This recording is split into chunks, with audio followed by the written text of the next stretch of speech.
Hey there. Just wanted to give you an update about my blog. I wanted to talk to you a little bit about the post called Crazy Love Part 2. Um, toward toward the middle, kind of toward the end, I talk about how when we go and do our own thing instead of relying on God to direct us on where He wants to go in our lives, it's like slapping Him across the face. Um, you know, in our puny human thinking, we've decided in our own minds what is good and what's bad. And God sets standards for how we live.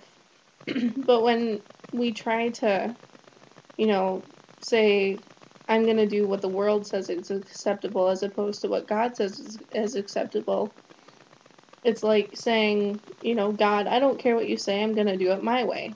And, God just thinks, ouch.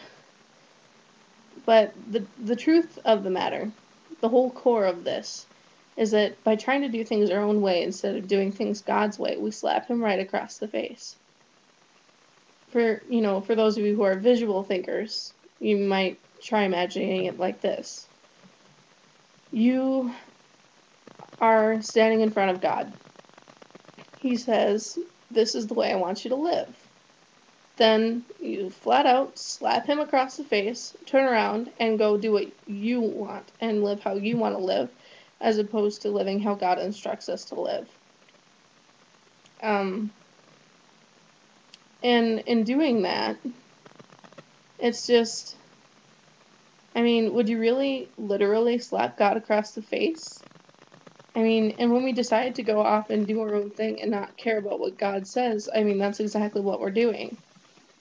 But anyways, today when you're going about your day, I want you to think about, am I living how God wants me to live? Or am I slapping Him across the face and saying, I'm doing things my way?